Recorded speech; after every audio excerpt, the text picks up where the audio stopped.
Ana Rosa Mendonça. I learned how to pronounce it just now. She's a professor at this university and coordinator of the undergraduate program. And right next to me, Luciano Coutinho. I don't think he needs a presentation, not only in Brazil, but almost everywhere.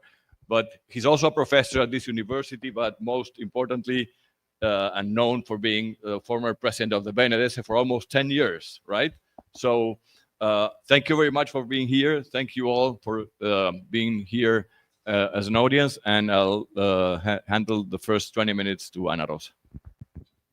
So good afternoon. I'm so glad to be here, to be part of this conference. I'd like to thank Professor Chandru and the organizer of this event, and say that I'm not just happy for being here presenting, because I'm here presenting as a professor of this house. And this house is really honored to receive this conference, and we hope we will have some spillovers from this experience, okay? So that's very nice to have the conference here, and I'm very happy to be part of it. So, I'd like to, I'm going to make a very, very short presentation, as I've heard a lot about green finance on these days. I wasn't able to be all yesterday here, but on Wednesday I was here and listened to so many different perspectives of the same movement. And I can say I've learned a lot from that. And that's, I was very impressed by the first presentation of Professor Chandru, because he designed a very clear picture.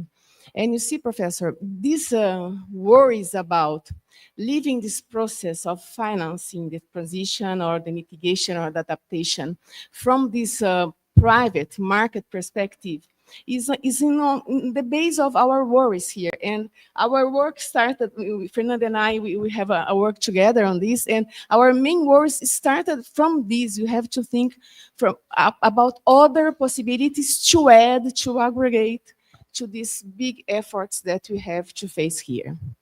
So my presentation will be on that. As I'm here with Professor, she was my PhD supervisor, so that's great to be here with him.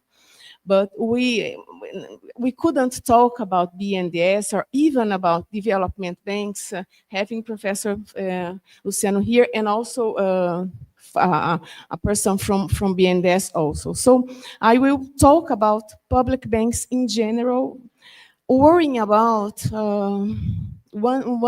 some public banks that are not on the agenda in general when we talk about green finance, that are the commercial and universal public banks. And we have a lot in the world. So my presentation is this public banks and credit guidance policies. We are going, my final remarks will lead to that the experience of having public banks and having very clear and organized credit, credit guidance policies can potentialize, can enhance the power of the two. What we have here, I think that it was a lot, we have discussed a lot about this perception that we live in a very severe climate crisis, and we need, I say, humankind needs to think about how to address it, and we are here discussing the necessity of financing this movement to face, to guarantee or to look for transition and mitigation and adaptation. And what I take this from Professor Chandru's presentation, what we have on the international financial architecture fails to provide the type of finance that's required, from who to whom. It was very well discussed on Wednesday. And there is this over-reliance on private finance, which has been underperforming. So as the financing gap is enormous, it was already discussed, we need to look for new fronts, or it's not creating the new. It's not, I don't know if there's this sentence in English. We are not here to propose, to invent the round, the circle. Is that in English, but the real, sorry, the heel, sorry. But what we propose here is to use and to adapt and to advance on some types of institutions, public banks, and policies. This worry about earmark credit, okay, credit guidance credit. I here present, I forgot to highlight the source, it's a BIS. When we talk, so I'm going in a different movement from what we have discussed on Wednesday, from capital markets, from bonds and titles and insurance to the banking sector. That is still a very important sector. The data from Financial Stability Board shown by Professor Chandru shows that.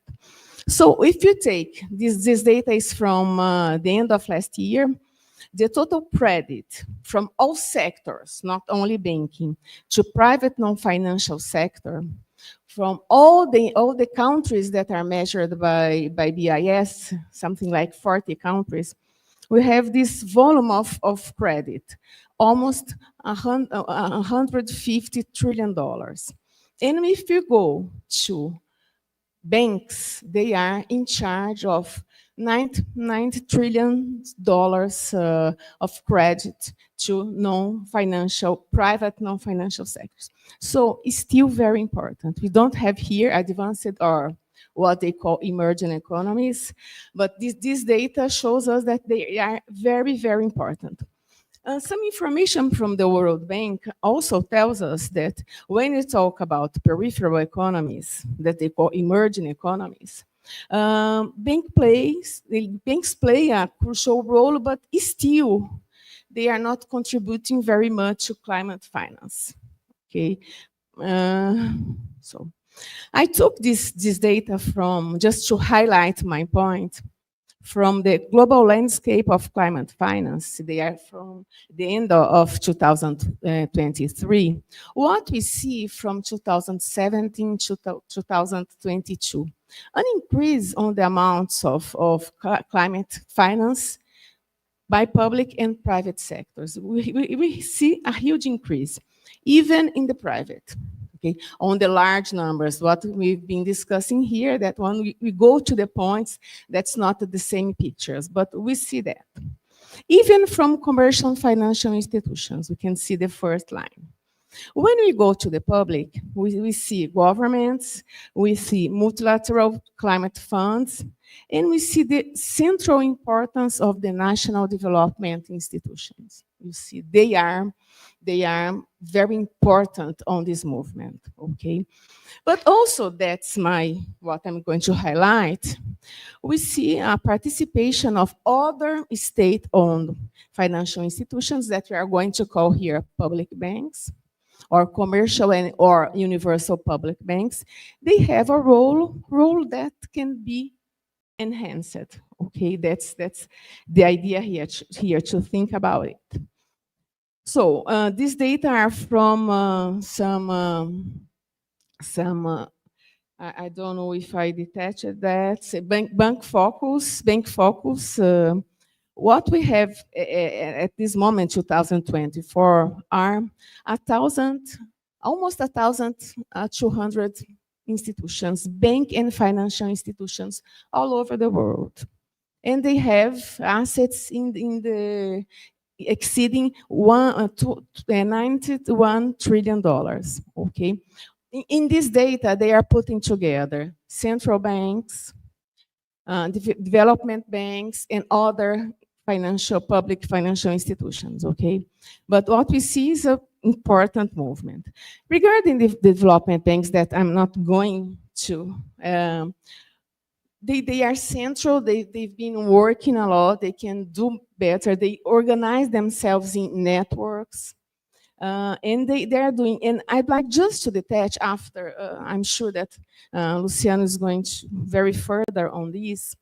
They are not important just to finance. They are very important to mobilize and to structure plans and projects. Okay, I think that it's quite important, this movement of coordination and integration and organization of a huge movement. And they can and they play and they could do more than that when we talk about all these initiatives that we've been seeing. And maybe we've been working on that, on thinking about this idea that the development banks can do as something that Keynes called organization of investments or coordination of investments, and even socialization of investments. So they have their role, they are playing, they can do better. I'd like to highlight here two other type of actors that are the commercial and universal banks, and also central banks and regulatory agencies, because we can think that are under them this process, these movements, these mechanisms of stimulating credit. Okay. So I'm going to present some information on these universal and commercial public banks. Well, what we have now, we saw the first picture showed us more than 1,000 public banks in general. When we go to commercial and universal public banks, all over the world, according to the data of this bank focus, we have almost 200 banks all over the world. They have on charge $34 trillion in assets. And we can see they are all over the world, North and South America, Europe, Africa, and Asia. When we talk, I think that here we have a lot of people from Asia and from Latin America. When we talk about our history, our industrialization history in the 50s, 60s, 60s, we know that these banks played a very important role, not just here in the Global South, but even in Europe for all the efforts for reconstruction.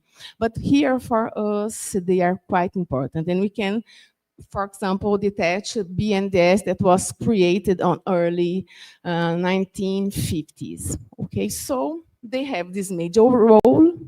On the 70s and 80s, they started to be questioned, and there was a movement, an important movement of closing and rediscussing this type of institutions by the argument that they are not so efficient as private banks. And then under what we know as a Washington Consensus, there was a change on the way that these public banks were seen. Here on Latin America, the IADB was quite important on this rediscussion.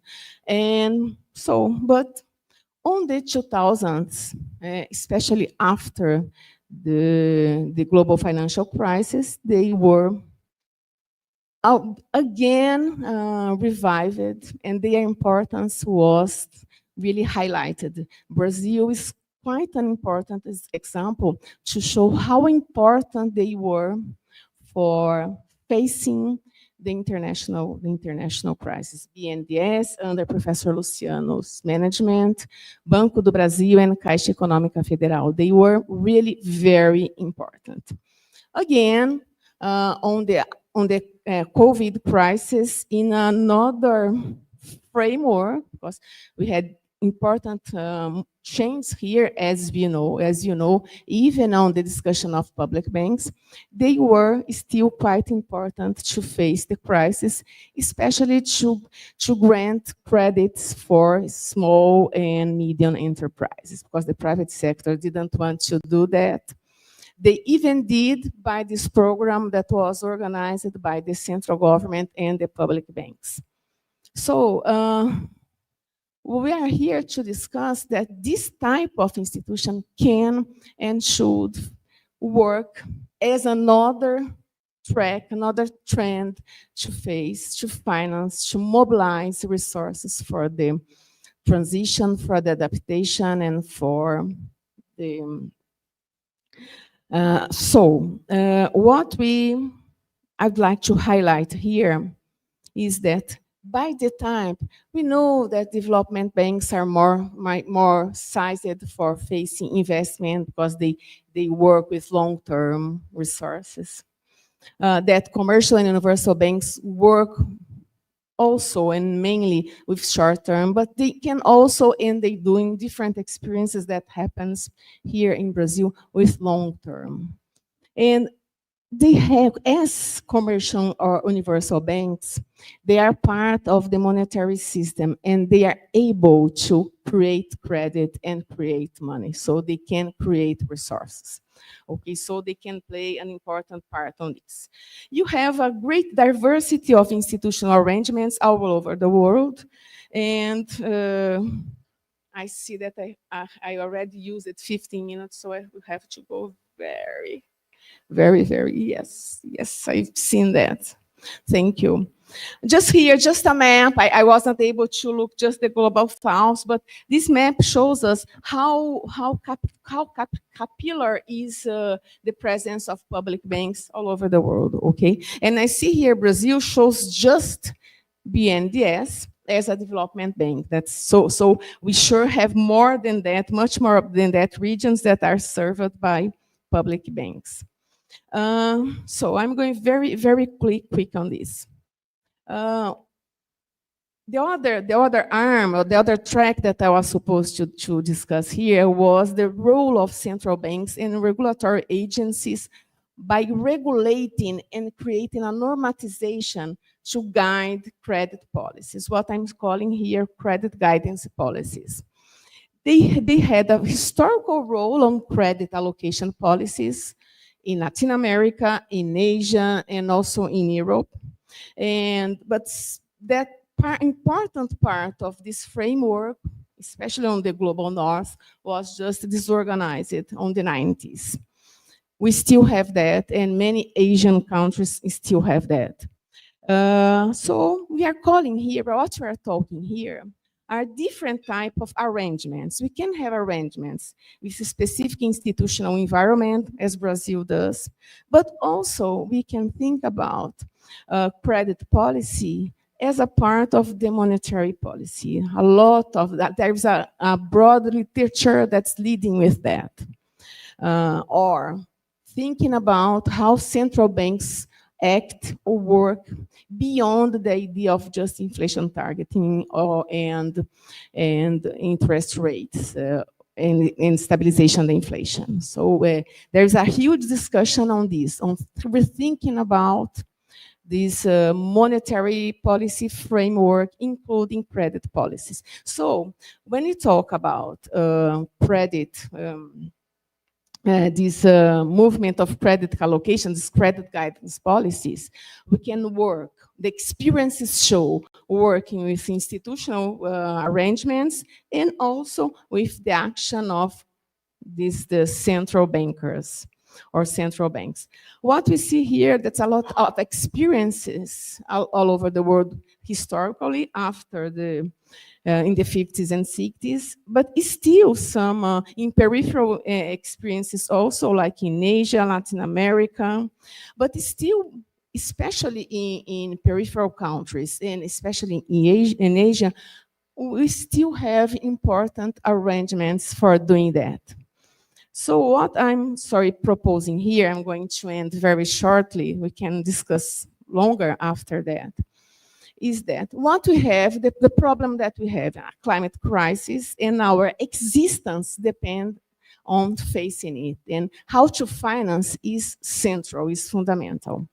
What I'm defending here is, as a part of effort, we could also count and organize and rethink about the public bank's role.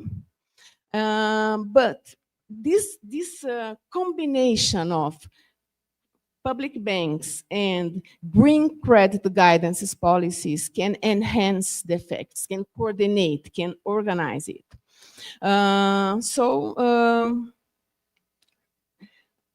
here concluding on the Brazilian experience. We have these important credit allocation policies or arrangements that are really always under pressure from the markets, and especially after 1916.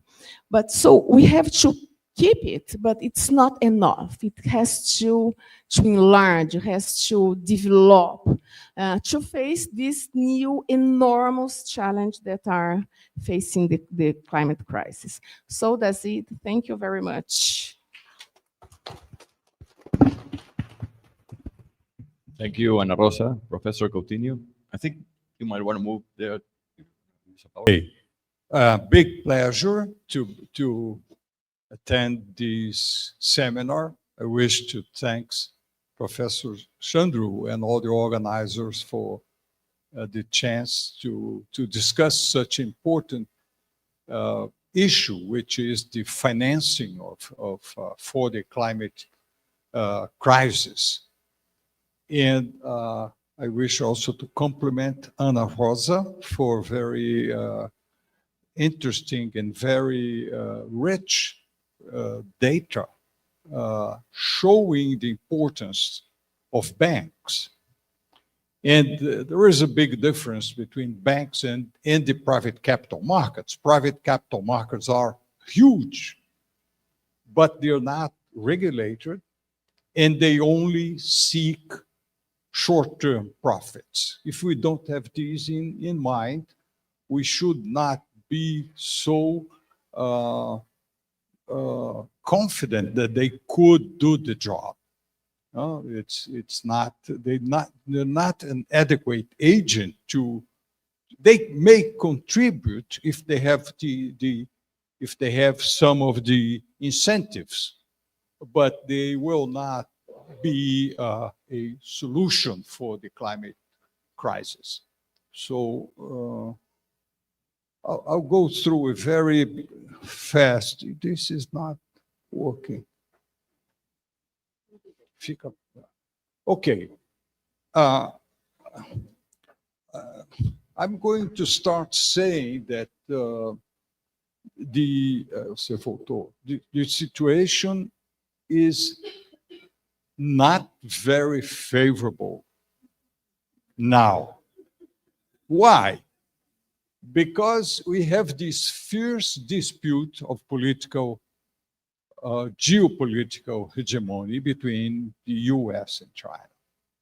The whole global institutions of Bretton Woods, etc., have been dismantled or seriously damaged. And in addition, lack of coordination, the importance of those institutions, there were spaces that would allow minimum coordination, and the coordination is essential for putting together policies or financing for climate change. The second point is that we have a very unstable period in which I like very much Professor Chandru's paper, because he's showing how large the global wealth concentrated in capital markets, about 5 times the global GDP. And global GDP is around 105 or 110 trillion, last figure. And the global wealth, capitalist wealth, in liquid wealth, we are not counting illiquid forms of wealth, is about 550 or 500 trillion. To have an idea, global trade is only 35 trillion, 1/3 of global GDP, trade. And that gives us an idea. Money, the dollar, the role of the dollar is directly linked to these very large global transactions, financial transactions within the capital markets. So we got to understand that mechanisms for substituting for the dollar in trade are meritory, are interesting, but they will not be a threat because of the sheer size. It's not big enough to change things. So, but we do have a situation in which the dollar is weakening, and the role of the dollar as the global reserve currency is under a big question mark. How long? And because of the erratic, arbitrary policies, trade policies, how, or also the inconsistencies, macroeconomic inconsistencies of US macroeconomic policy, how the role of the dollar may be weakened by even involuntary, but in concrete ways as a result of those inconsistencies. So instability is the name of the game, where we'll have a period of high financial instability, high exchange rate and embedded interest rates instability in coming years, at least as we see. And in addition, the impact of the climate crisis per se is also a very powerful source of uncertainty, because the unpredictability of the changes in climate will impact on the frequency of natural disasters. And so the impact of climate change per se is already rising, and it's bound to rise even further in coming years. And it will bring a new factor of unpredictability and uncertainty to economics, to the national economies. So we have a very unfavorable situation as we like. Let's see if it's... In addition to all these, the societies have become overwhelmingly connected. 2/3 of the human beings, of the individuals, are connected to the internet. And the projections show that these numbers will increase substantially in coming years, and also the quality because of 5G technology and then 6G technologies will allow for interactive, much easier interactions within the internet. So we have a digital society, and this impact of such society has not only dissolved community and collective ties, but also exacerbated individualism. Social platforms became means for political manipulation and division in societies. So we have also a rise of conservative politics in almost all countries. So we have also a revolution within societies pushed by this process.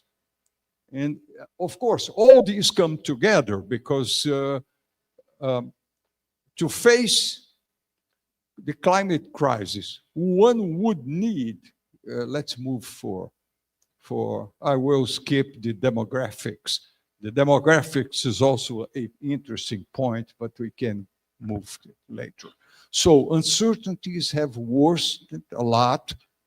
The deconstruction of multilateral institutions. And my conclusion is that the climate crisis will need to worsen significantly before societies change their minds. And it becomes very clear that something structural, something very powerful must be done to face the climate crisis. So I'm sorry to be slightly pessimistic, but I'm just being realistic. Not slightly is a joke, okay? So let's move for next. Well, this has completely, but here, those are simulations by the International Panel of the climate change, and it's all mixed up. But what I have to say very clearly, under different assumptions, the climate has made simulations. So let's say, if everything remains, emissions keep on growing at the recent pace, which is last 10 years, what happened in 2060? 4.5 increase in centigrades Celsius would be absolutely catastrophic. If we move the same hypothesis forward to 2200, it goes to 8, which is hell, absolute hell. So if we have a different simulation in which emissions just remain flat at current levels, and then they stay flat, just if they stay flat as they are today, is plus 4.28. It doesn't change much. If emissions go flat until 2050 and have a moderate decline after 2050, it's too late. We have a 3 degrees increase. If we go to net zero in 2070, and after 2070 we have a net negative trajectory, then we go to 2.8, which is very bad, but maybe we could do it. So, but this is a too slow trajectory. If we reach net zero in 2050, so about 24 years from now, and then becomes net negative, we will have plus 2 degrees centigrade. So this is the only scenario. So we have the humanity, the Earth, has a very short time to adopt a very effective and structural policy for facing climate change. Let's move. So we just to say that we already had an increase of 1.09 degrees. And although last decade there has been a deceleration, it's not enough. So we humanity is really facing a big threat. Okay. So what's the size of the challenge? No. It depends. Here is a very conservative, very, very conservative estimate. Others put 5 trillion. Some ideal would be 8 to 9 trillion as the financial effort needed to face the crisis. But as a matter of fact, the more you delay the start of effective policies, the more you need more money after, because the impact for adaptation and remediation become much larger. So the earlier you start, the better. Unfortunately, don't see a chance for starting earlier. But this is a big challenge. Why this number is underestimated? Because of these, and also because most of this money will be needed just to cover sunk costs.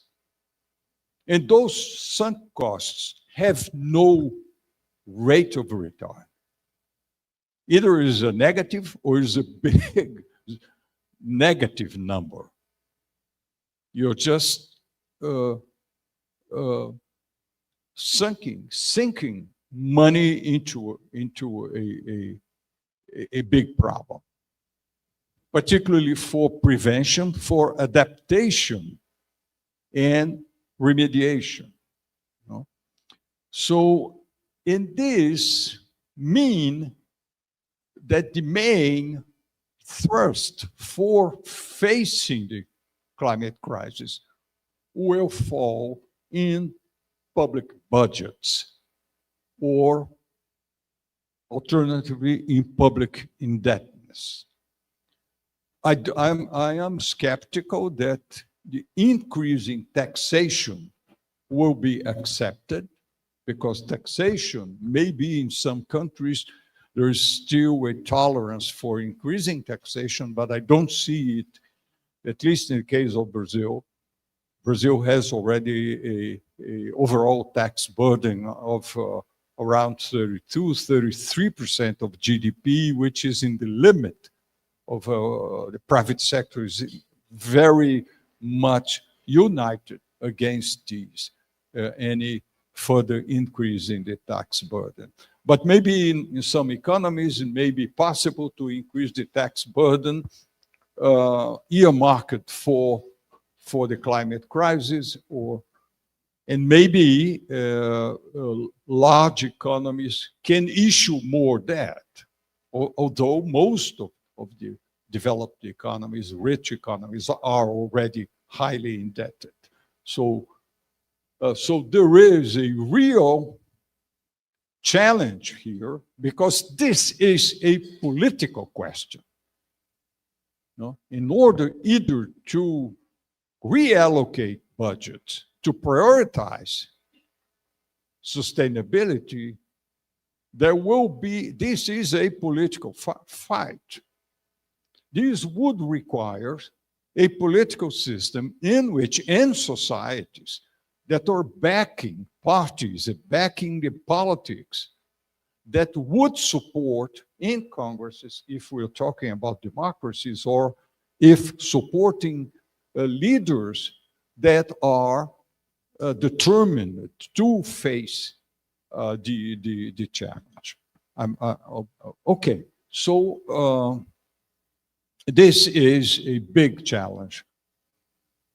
I do underscore Anna Rosa's presentation saying that banks, and particularly public banks, could be a very important auxiliary partner in this challenge.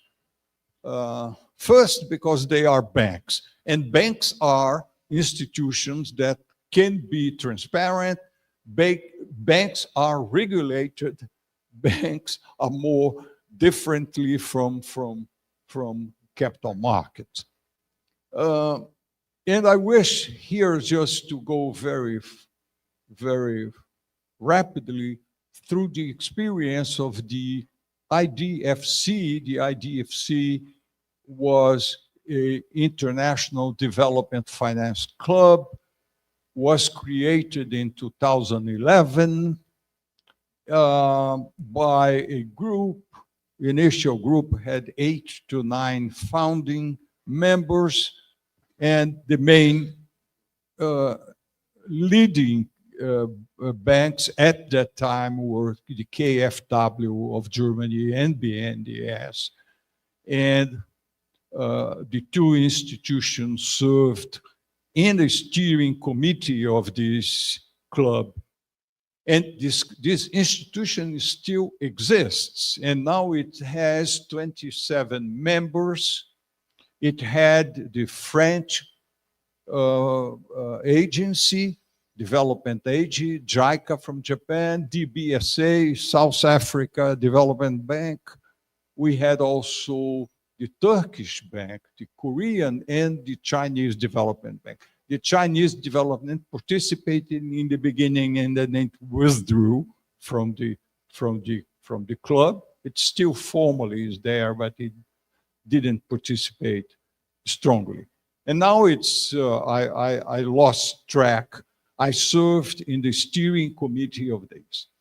And that was the beginning of an interesting cooperation, because we worked very hard. We held a number of meetings with the Secretary General of the United Nations, Ban Ki-moon. He was enthusiastic about this. And we did cooperate to support technically, to support BNDES staff worked quite hard in developing the SDGs rationale. And also we worked quite hard in the background for the Paris Agreement.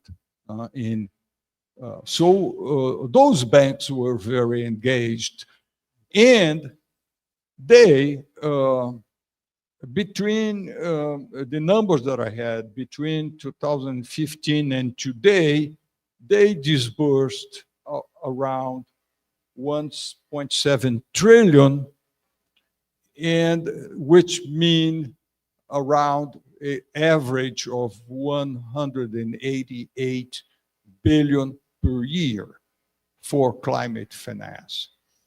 So they had an interesting contribution. So, and then I would move to the example of BNDES. So BNDES cooperate, and then that's the final.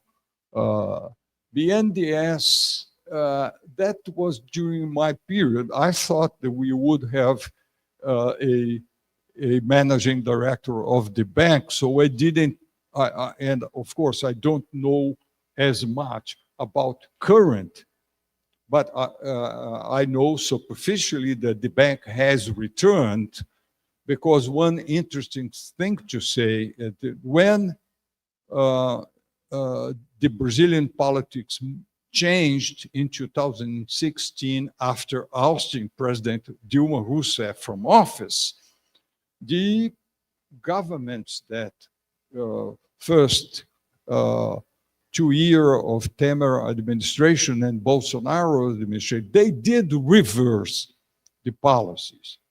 And BNDES was forced to abandon the climate change, the climate support policy, particularly the Amazon Fund.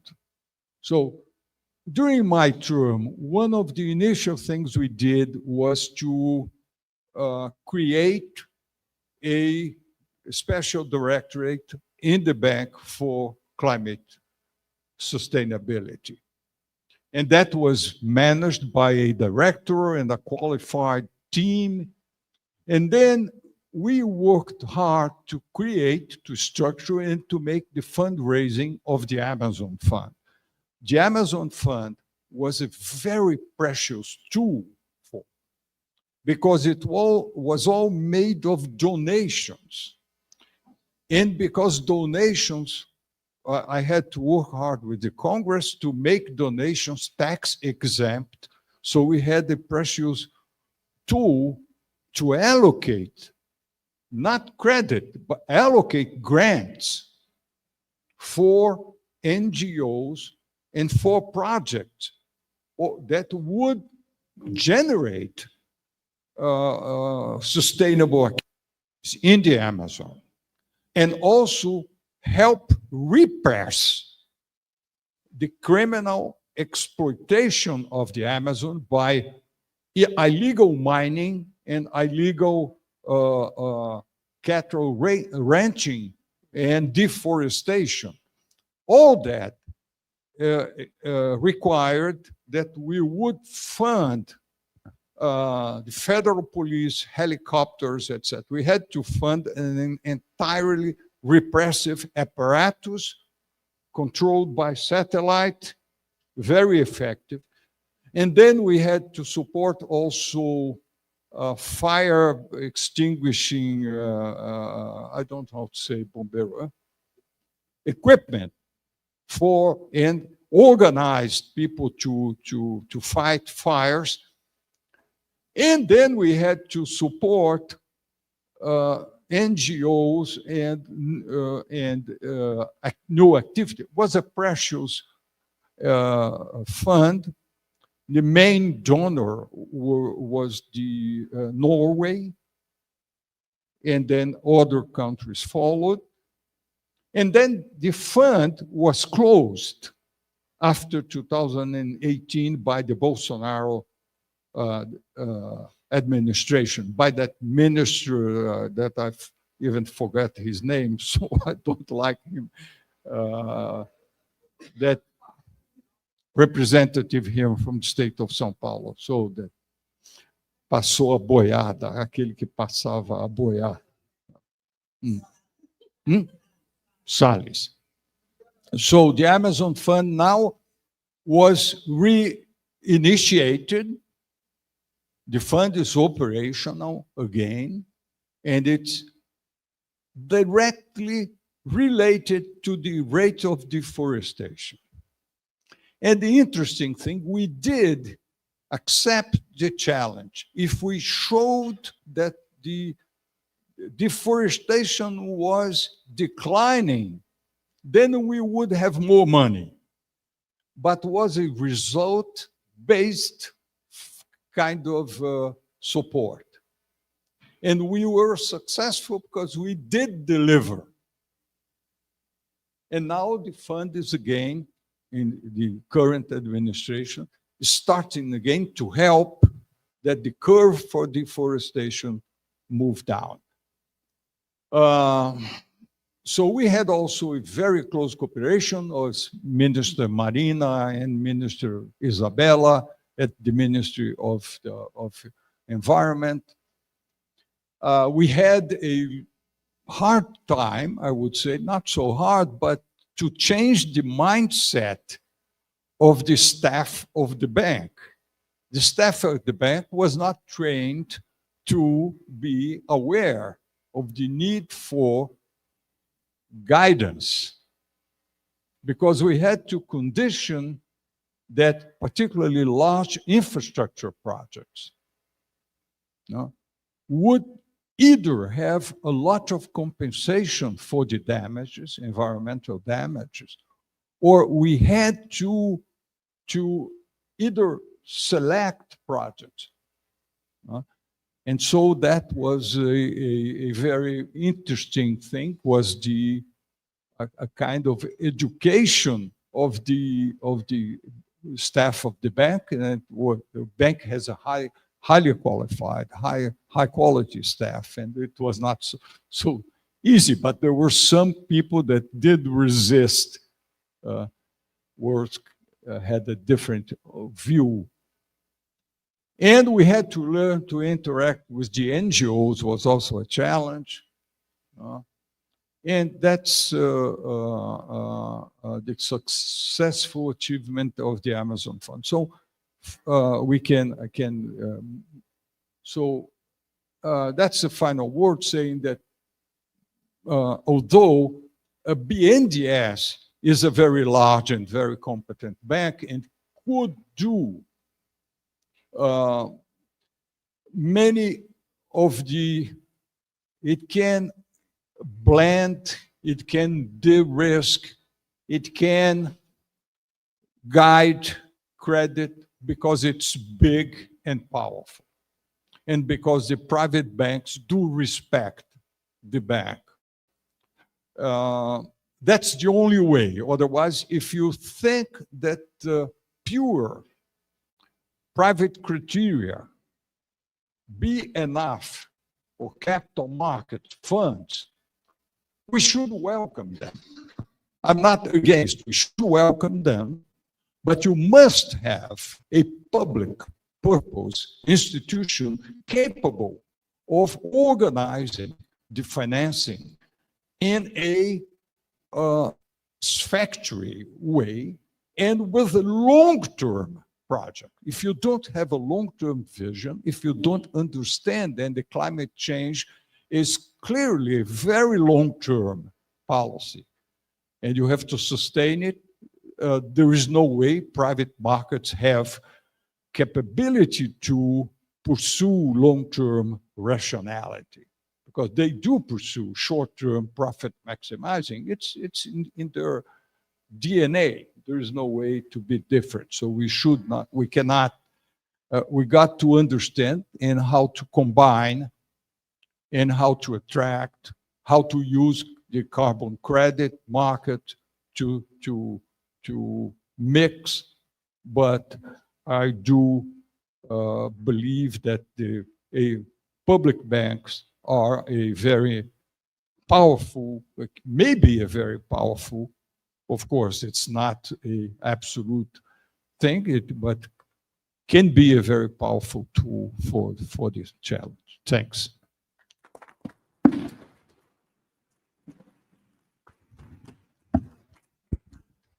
Thank you very much.